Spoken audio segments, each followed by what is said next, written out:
সকালের মনোরম পরিবেশ, জানালার বাইরে পাখির কিচিরমিচির শব্দ শোনা যাচ্ছে। রাদিয়া জান্নাত বাথরুমে ব্রাশ করছে, কিন্তু বেসিনের কলটির পানির শব্দে রুমের শান্তি বিঘ্নিত হচ্ছে। এমন সময় আয়েশা বাথরুমে প্রবেশ করেন।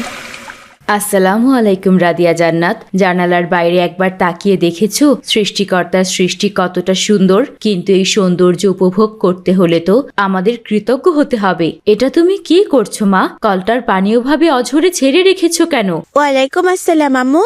আমি তো ব্রাশ করছিলাম, ব্রাশ শেষ না হওয়া পর্যন্ত তো পানির দরকার হয়, তাই খুলে রেখেছি। এতে দোষের কি হয়েছে আম্মু? আস্তাগফিরুল্লাহ, আল্লাহ রাব্বুল আলামিন আমাদের ক্ষমা করুন। মা, তুমি তো অকারণে পানির অপচয় করছো। ব্রাশ করার সময় তো তোমার পানির প্রয়োজন নেই, শুধু মুখ ধোয়ার সময় পানির প্রয়োজন। এভাবে পানির কল চালিয়ে রাখা মানে হচ্ছে প্রকৃতির উপর জুলুম করা। এতে অনেক পানি নষ্ট হচ্ছে। তুমি আগে ব্রাশ শেষ করো, তারপর পানি ছাড়ো। আম্মু, তুমি শুধু নিজের চিন্তা করো। আমাদের দেশে কি পানির অভাব আছে নাকি বলো তো? একটু মোটরের সুইচ টিপলেই পানি দিয়ে ট্যাঙ্ক ভরে যায়। এতটুকু পানিতে আর কি বা অপচয় হবে বলো তো? মা রাদিয়া জান্নাত, মনে রেখো, পানি কোনো অফুরন্ত জিনিস নয়। এটা হলো আল্লাহ রাব্বুল আলামিনের বিশেষ নিয়ামত। পৃথিবীর অনেক জায়গা আছে যেখানে মানুষ এক ফোঁটা পানির জন্য হাহাকার করে, আর আল্লাহ রাব্বুল আলামিন স্পষ্ট বলেছেন তিনি অপচয়কারীকে পছন্দ করেন না। তাই তার নিয়ামতের কখনোই অপচয় করতে নেই। আচ্ছা আম্মু, ঠিক আছে, আমি আর পানি অপচয় করব না। এখন তুমি যাও তো যাও, আমি ব্রাশ শেষ করে তবে পানির কল ছাড়বো। মাশাআল্লাহ, এই তো লক্ষ্মী মেয়ে। আমি খাবার টেবিলে যাচ্ছি, তাড়াতাড়ি ব্রাশ শেষ করে নাস্তা করতে এসো মা, দেরি করো না কিন্তু। আয়েশা চলে যাওয়ার পর রাদিয়া জান্নাত আয়নায় নিজেকে দেখে দুষ্টুমি ভরা হাসি হাসলো। আম্মু না একদম শিকিলের। পানি আবার কিসের অপচয় হয়? কল ছেড়ে ব্রাশ করার মজাই আলাদা। আম্মু চলে গেছে, এখন আমি আবারও পুরো দমে পানি চালিয়ে ব্রাশ করব। পানির এই কুলকুল শব্দ শুনতে আমার বেশ মজা লাগে। বলে সে আবার কল ছেড়ে দেয়। এদিকে খাবার টেবিলে আয়েশা গরম নাস্তা সাজিয়ে রেখেছেন। রাদিয়া জান্নাত গুনগুন করতে করতে প্রবেশ করলো সেখানে। রাদিয়া জান্নাত, এসো, খাবারগুলো সেই কখন থেকে বেড়ে রেখেছি, ঠান্ডা হয়ে যাচ্ছে। আজ তোমার পছন্দের হালুয়া আর রুটি বানিয়েছি। এই তো আম্মু, আমি চলে এসেছি। ঘ্রাণটা তো দারুণ। আচ্ছা আম্মু, আব্বু কখন আসবে?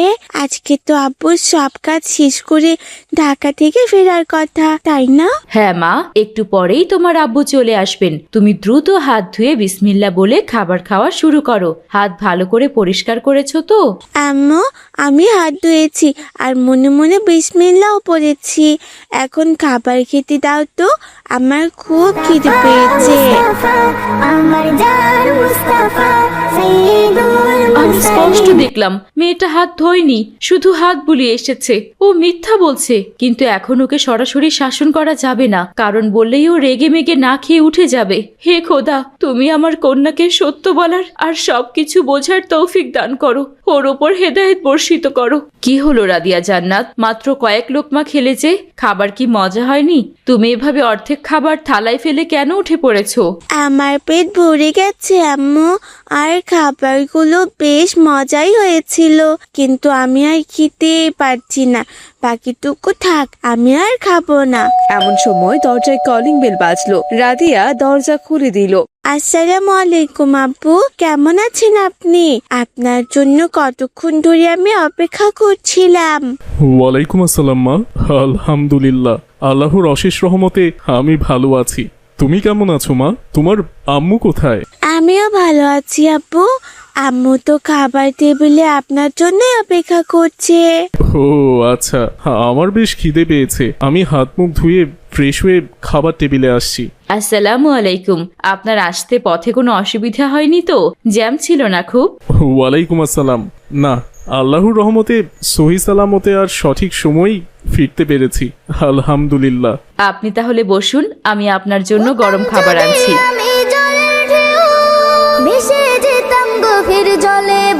আয়েশা, এই থালায় এতগুলো খাবার কে নষ্ট করেছে? কার এটু খাবার এগুলো? কে আবার? আমাদের আদরের মেয়েটা। সে এভাবে রোজ খাবারের অপচয় করে, অর্ধেক খেয়ে বাকিটা ফেলে রেখে চলে যায়। মেয়েটা এমন করছে আর তুমি ওকে কিছুই বললে না? এটা তো রীতিমতো পাপ। কি বলবো, মেয়েটা ইদানিং কোনো কথাই শুনতে চায় না। যতটুকু খেয়েছে তাও অনেক জোরাজুরি করার পর। যদি বেশি বোঝাতে চাই তবে ওইটুকুও খাবে না। আমি কি করি? আল্লাহ রব্বুল আলামিন কবে যে আমাদের কন্যাকে সবকিছুর গুরুত্ব বোঝার তৌফিক দান করবেন কে জানে। না না আয়শা, মেয়েটাকে এভাবে অবাধ্য হতে দেওয়া যাবে না। আর অপচয় করা তো একদমই ঠিক কাজ না। ওকে আমাদের ইসলাম শিক্ষা আর মিতব্যয়িতা সম্পর্কে আরো গভীরভাবে বোঝাতে হবে, তবেই ও জীবনের মূল্য বুঝতে পারবে।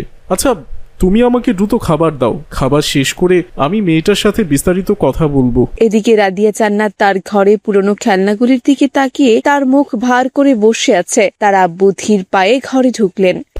কি হয়েছে মা রাদিয়া জান্নাত? এভাবে মন খারাপ করে সব খেলনা ছড়িয়ে বসে আছো কেন? কি ভাবছো আমার মা? আব্বু আমার জন্য একটাও নতুন খেলনা আনেননি। এই ডলার গাড়িগুলো তো পুরনো হয়ে গেছে, এগুলো দিয়ে খেলতে আমার একটুও ভালো লাগে না। আব্বু, সবাই কত নতুন নতুন জিনিস পায়। আব্বু, আপনিও এবার আমার জন্য নতুন কোনো খেলনা কিনে আনেননি? আমি অনেক আশা করে বসেছিলাম যে আপনি শহর থেকে ফেরার সময় আমার জন্য বড় একটা বারবি সেট আনবেন। মা, তোমার আলমারি ভর্তি কত খেলনা রয়েছে, তুমি দেখেছো না? তুমি তো ওগুলো নিয়েই খেলতে পারো। মা শোনো, তোমার যা আছে তা থাকা সত্ত্বেও যদি আমি আরো নতুন জিনিস কিনি তবে সেটা হবে অপচয়। প্রয়োজন ছাড়া অতিরিক্ত কেনাকাটা করা ইসলামে নিষেধ। তোমার তো অভাব নেই, কিন্তু তুমি জানো মা, এই পৃথিবীতে এমন অনেক বাচ্চা আছে যাদের হাতে একটা ভাঙা খেলনাও নেই। তোমার কাছে এত কিছু থাকা সত্ত্বেও তুমি অসন্তুষ্ট। এটা ঠিক নয় মা। থাক আব্বু, আমার আর কোনো খেলনার প্রয়োজন নেই। আপনি সবকিছুর মধ্যেই অপচয় খুঁজে পান। মেয়েটার জেদ তো অনেক, মুখে বলে কোনোভাবেই বোঝাতে পারছি না। ওকে এবার বাস্তব শিক্ষা দিতেই হবে।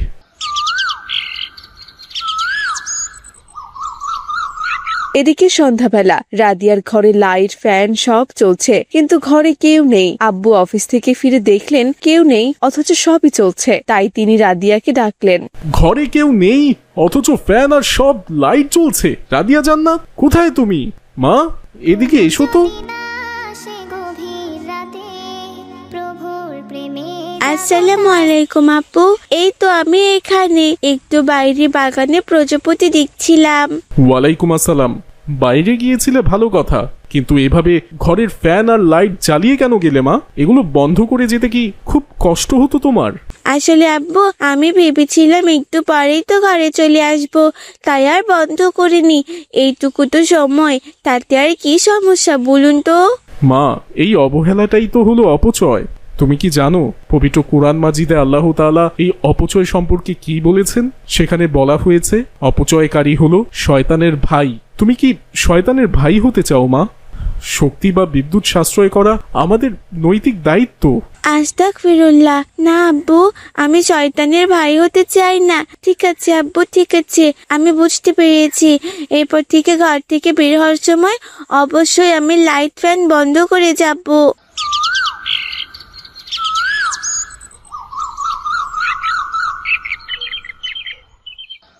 পরদিন সকালে সবাই একসাথে নাস্তা করতে বসেছে।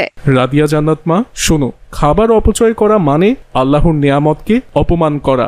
আমাদের প্রিয় নবী হযরত মুহাম্মদ সাল্লাল্লাহু আলাইহি ওয়াসাল্লাম বলেছেন, তোমরা যখন খাবার খাবে তখন তোমাদের আঙ্গুলের ফাঁকেও যদি খাবার লেগে থাকে তবে তোমরা সেটাও ফেলবে না, কারণ তুমি জানো না যে খাবারের কোন অংশে বরকত লুকিয়ে আছে।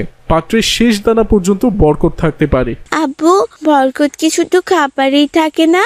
মা, তুমি জানো এই পৃথিবীতে কত কোটি মানুষ আছে যারা দুবেলা খাবারের জন্য মানুষের দাঁড়ে দাঁড়ে ঘুরে বেড়ায়, তবুও তারা এক মুঠো ভাত পায় না। ডাস্টবিনে পড়ে থাকা খাবারও অনেকে কুড়িয়ে খায় পেটের জ্বালায়। তুমি কি চাও তাদের মতো হতে? আব্বু, সত্যি এমন মানুষও কি আছে যারা না খেয়ে থাকে? সামান্য খাবারের জন্য কেউ আবার কষ্ট পায় নাকি? আমি তো ভেবেছিলাম সবার ঘরেই খাবার থাকে। শোনো আয়শা, এভাবে কথা বলে ওকে ঠিক করা যাবে না। আমি যেটা বলছি সেটা করো, ওকে বুঝতে দাও অভাব কি।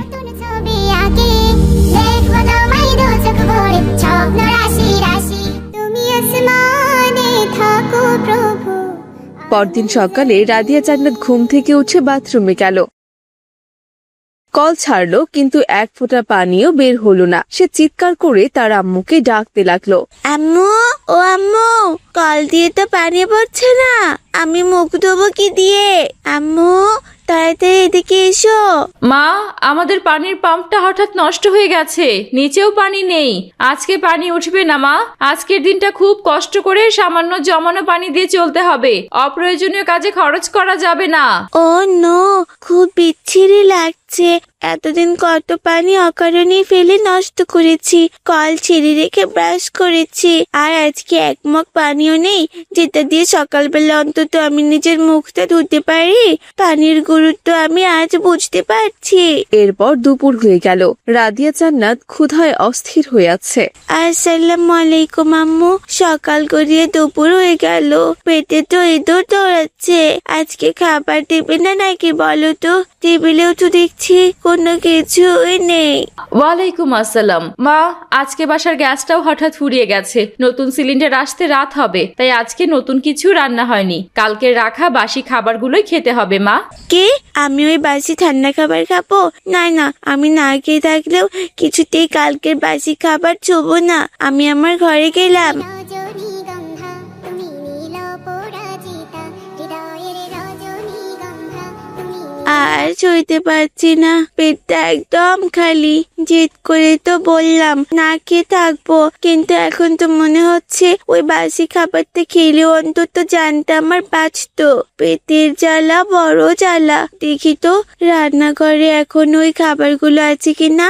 এরপর রাদিয়া জান্নাত চোরের মতো রান্নাঘরে ঢুকে কালকের বাসি খাবারগুলো প্লেটে নিল। তাড়াহুড়ো আর ক্ষুধার চোটে কিছু খাবার মেঝেতে পড়ে গেল। সে করুণ ভাবে সেগুলো দেখছে। এমন সময় তার আব্বু সেখানে ঢুকলেন। কি হলো মা, নিজের খাবারগুলো তো মেঝেতে ফেলে দিলে। মেঝেতে তো ময়লা লেগেছে, এখন কি করবে? আব্বু, আমি খুব ক্ষুধার্ত। আমি বুঝতে পারিনি যে এমনটা হবে। আমি কি খাবারগুলো তুলে খাবো? হ্যাঁ মা, ওই খাবারটা পরিষ্কার করে তুলে খাও। পড়ে যাওয়া খাবার তুলে পরিষ্কার করে খাওয়া আমাদের নবীর সুন্নত। প্রিয় নবী সাল্লাল্লাহু আলাইহি ওয়াসাল্লাম বলেছেন, কখনো খাবারের অপচয় করো না, কারণ অপচয়কারীকে আল্লাহ পছন্দ করেন না। আর যদি খাবার নিচে পড়ে যায় তবে তার ময়লা পরিষ্কার করে খাওয়া উচিত, এতে আল্লাহ খুশি হন। এটাই নিয়ামতের প্রতি শ্রদ্ধা। আব্বু, আজ আমি আমার জীবনের সবচেয়ে বড় শিক্ষা পেয়েছি। আমি আগে কখনোই খাবার বা পানির গুরুত্ব বুঝিনি, কারণ আমার কাছে সবকিছুই ছিল। আজ অভাবের দিনে আমি বুঝতে পারছি প্রতিটি কণা কতটা মূল্যবান। কোনো কিছুই ফুরিয়ে না গেলে তার মর্ম বোঝা যায় না। আমি আমার ভুলের জন্য ক্ষমা চাচ্ছি আব্বু। মাশাআল্লাহ, আমার মেয়েটা আজকে সত্যি সত্যি সবকিছু বুঝতে পেরেছে। আসলে মা, পাম্প বা গ্যাস কোনোটাই নষ্ট হয়নি।